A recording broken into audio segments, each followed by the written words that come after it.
It is really good to have you on the program. Oh, I'm so glad to be here, Bobby. So, you define yourself as a water cooler psychologist and a teamwork doctor. What does that mean? So it's very funny. In psychology, most people assume when you have a PhD in psychology that you're a clinical psychologist. I refer to that as a couch psychologist. Right. Somebody who wants you to talk about your mother or things like that. So that's not me. I'm an organizational psychologist. And so it's really about all of how the mind works, how people work, behavior in the workplace and in Mm. teams. So I think a water cooler psychologist kind of gets that across when people are mostly thinking I'm going to be a couch psychologist. So don't Right. worry, no ink blots today. Well, let's talk about workplace conflict. I mean, I never thought I would hear myself say that because, that's the one topic most of us would like to avoid, myself included. But some of us have erroneously believed that all workplace conflicts should be avoided at all costs. But you have an opposite view, and that conflict is not only necessary, but it's crucial. And it's important if we're to grow and collaborate better as a team. So, how do you describe healthy workplace conflict? Yeah, so I differentiate between healthy and unhealthy conflict by talking about healthy conflict as tension, something that stretches us and pulls us and makes us think about perspectives we've never thought about, or stakeholders that we don't normally advocate for, or scenarios that we wish wouldn't happen, but we really have to think about that they might happen. And that sort of tension, so the metaphor I use is that healthy conflict feels like yoga. It's very uncomfortable, but Right. it's making you That's stronger a and good better. point. Right. But unhealthy conflict in the workplace is more like friction. So, nobody's listening. I've said the same thing in three different meetings. This is the same problem we've had for 3 years. And that kind of conflict with, we're invalidating each other and not listening, and it gets personal. I equate that to blisters. And there's nothing good about the discomfort of a blister. It just wears you down. So, healthy tension, bigger possibility, stretching and growing you. Unhealthy friction, wearing you down. You said that conflict is actually the purpose of an organization. What does that mean? That shocked me. Yeah. So somebody, it was actually a CEO once, put up her hand in a session I was giving, and she said, "Is conflict a sign that our team is unhealthy?" Au contraire. Conflict is a sign that your team is doing what it needs to do. So it's funny, with I do a lot of work in Silicon Valley, and with them I always say conflict is a feature, not a bug. It's the point. And so that is to say, if we could understand a problem in its totality as an individual, we wouldn't need a team. The only reason we need a team is because somebody is thinking about, like, let's take a product lineup. What's going to stay in our product lineup, right? There are lots of people who would love to have every whiz bang awesome thing in our product lineup because there's going to be some customer who wants that. But the person who has to maintain the storage facilities, the person who has to make sure all the links on the website are working, thinks, could we actually have, nobody has bought this in 2 years, or we sell 17 units of that. We need fewer. So unless we have that dynamic tension of people who have different perspectives, different expertise, different stakeholders, we don't come to an optimal decision. So the reason that we need it, the reason conflict is the purpose of teams, is because that's how we go from complicated worlds and diverse sets of responsibilities to one optimal decision.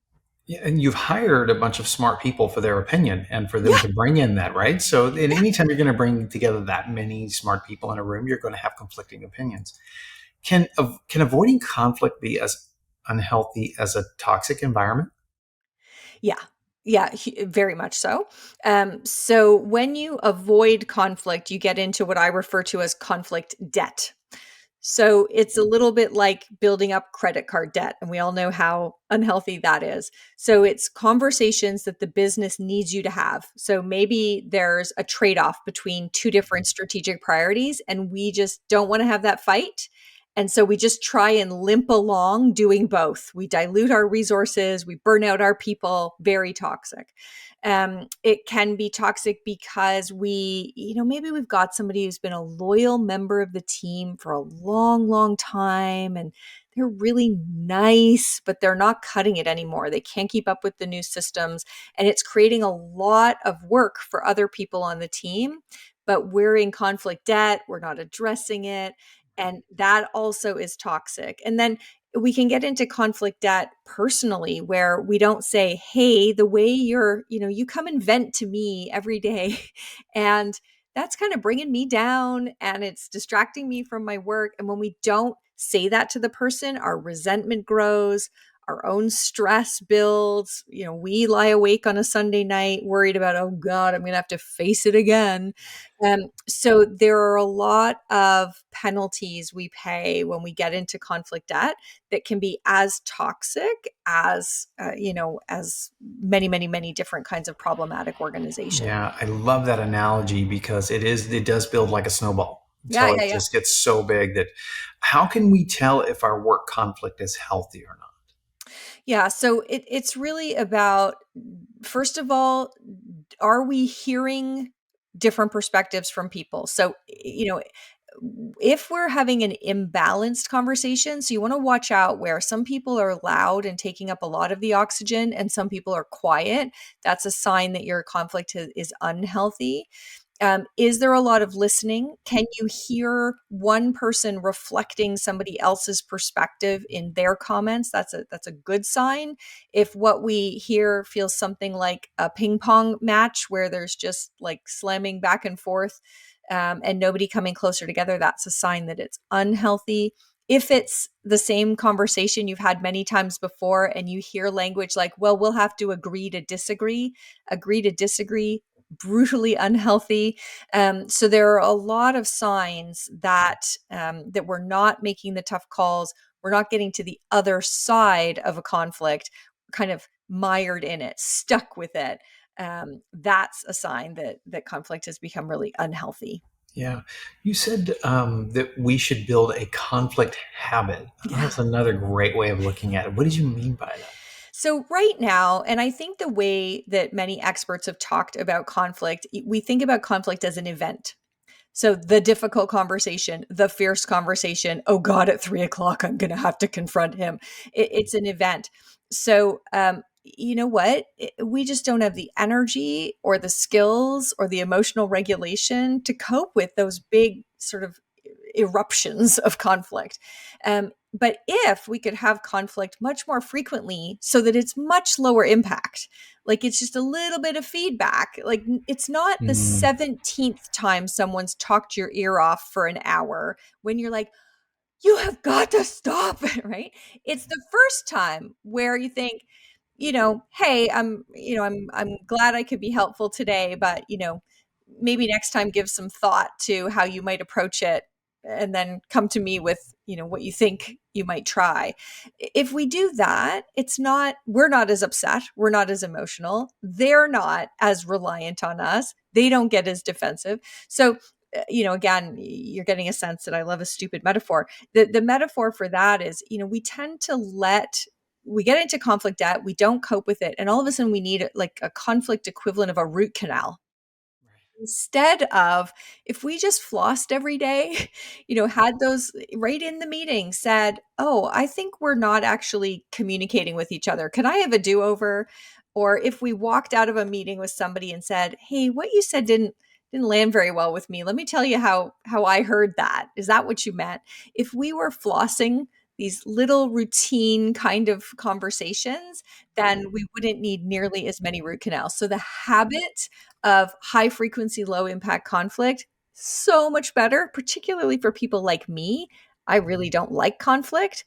So I sure don't, just like I don't like the dentist. It's probably why I use that metaphor. It's like, conflict to me is kind of like root canal to me. But flossing, I can manage that. And a little bit of conflict, a little bit of feedback, that's okay. I could do well, that.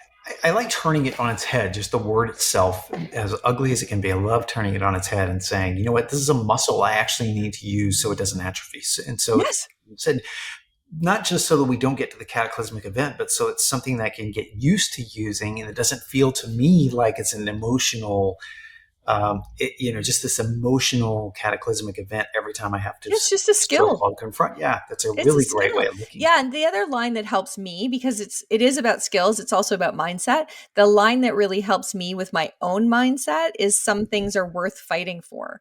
So one of the exercises I do with teams is I say to every single member of the team, tell me who's not in this room that you are fighting for.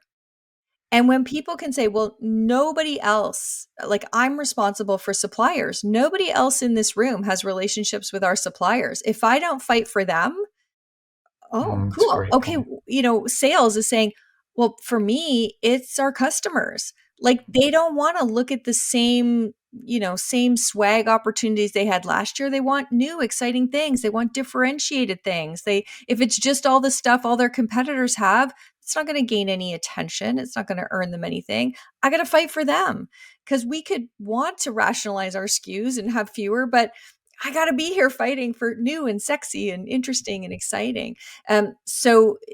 When we go through that exercise of understanding who's not in the room that is counting on you to fight for them, then it just becomes easier to say, oh, okay, I get that. I get my obligation. It's not me being a jerk or anything. It's no, some things are worth fighting for. Yeah, it takes the focus off of us and what we want, and the fact that we are trying to win something on behalf of something else, someone else.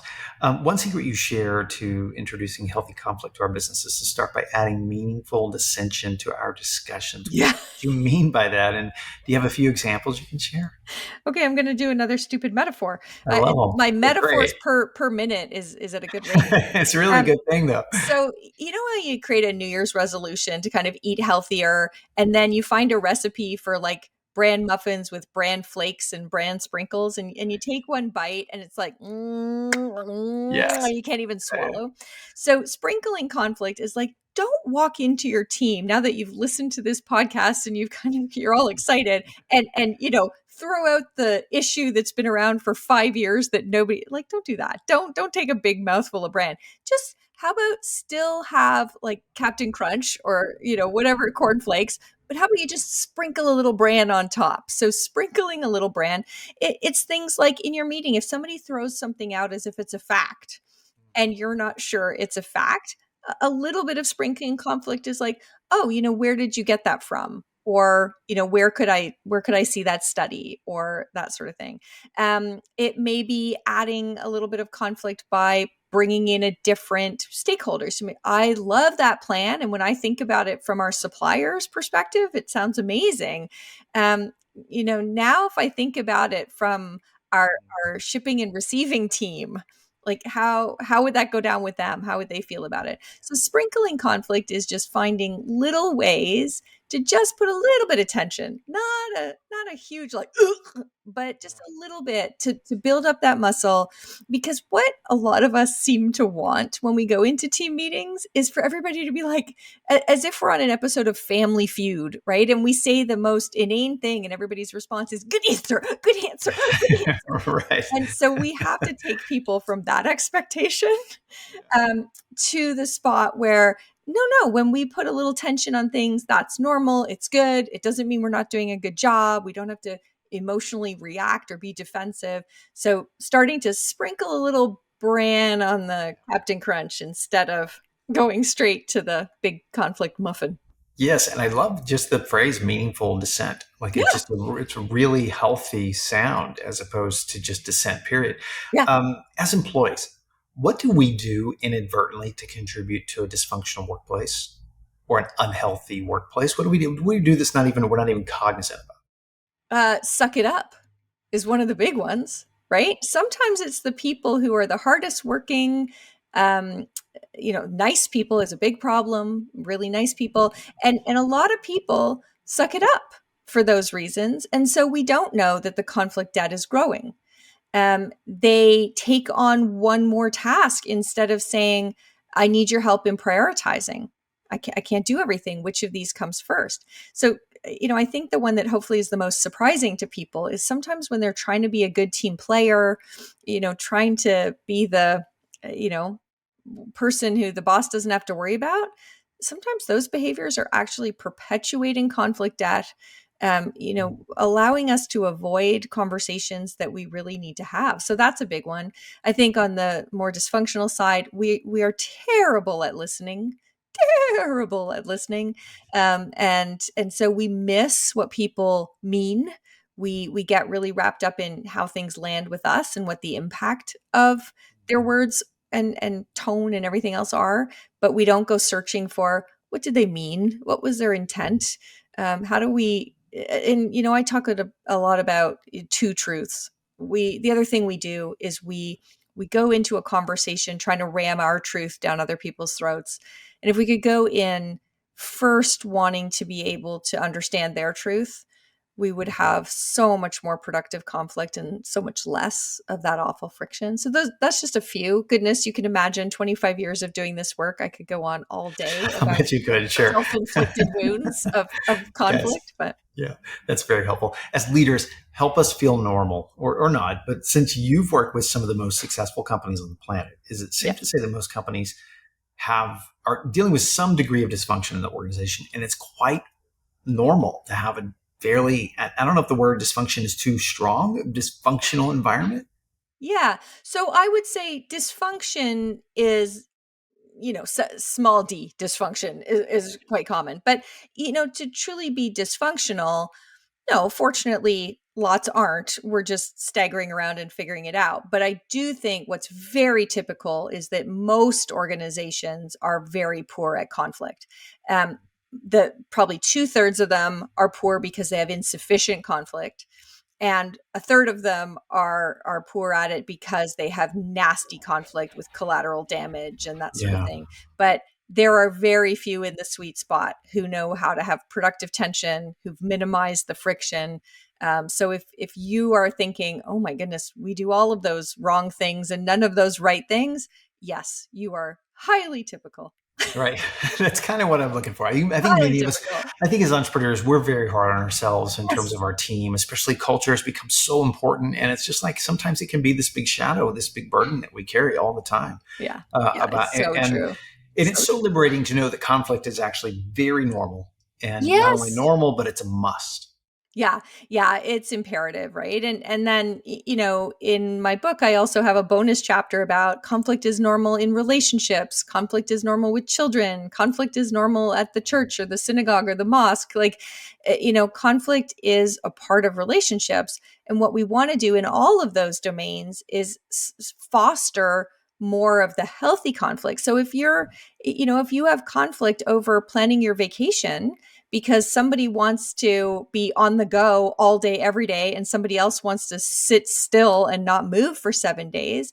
Well, okay, how do we have that conflict productively to hit on a vacation that kind of works for everybody? And how do we do it in a way that's not judgmental, that's not, oh, you always want to like move nonstop on Right. no Right. friction. So it's not just at work, it's everywhere in our lives. When we have relationships, we need productive conflict, and we need to really actively manage that friction. Do you have a few tips on how leaders can not become demoralized by sort of the constant erosion of conflict? Because many of us can take it pretty hard. Yeah. And, everybody thinks of just employees that have Sunday scaries. Bosses have Sunday scaries too. And Oh so, yeah.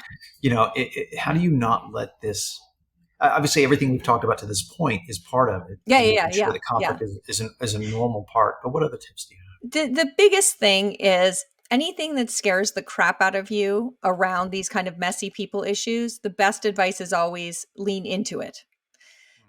So, and that's surprising for most people, but drama despises daylight for the most part.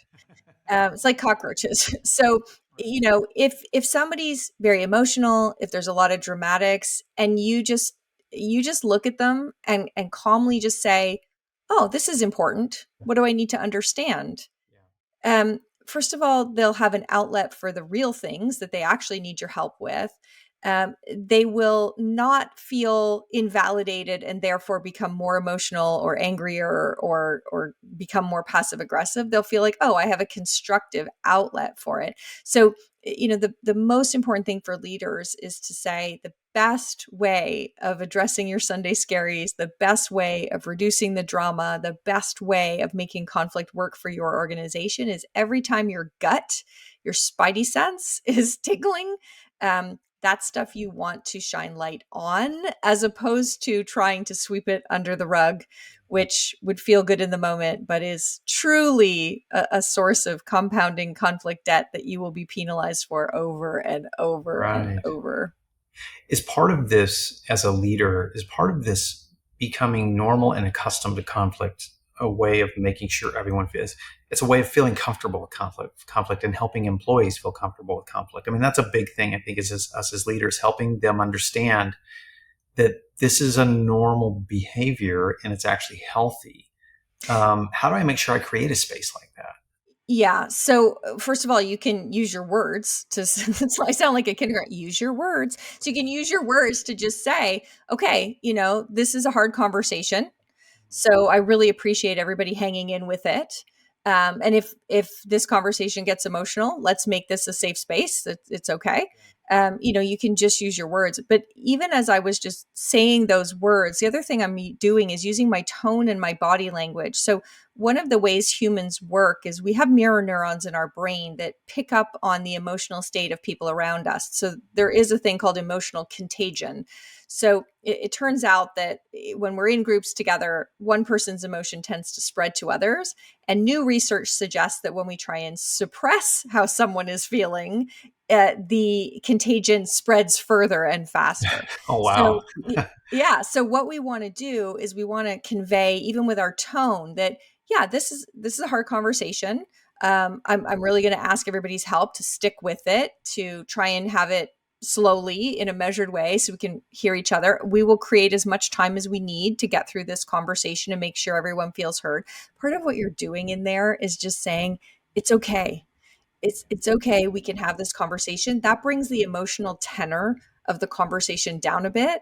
And it's amazing what you can get through. I think one of the biggest reasons why people bring me in is just to have me there being like, okay, this is what I do all day, every day. This is okay. Like I've seen this.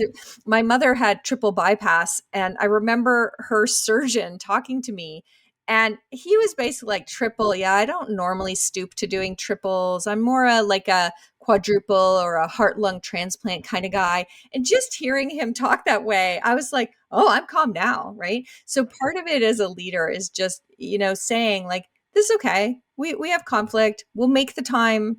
We'll make this the safe space.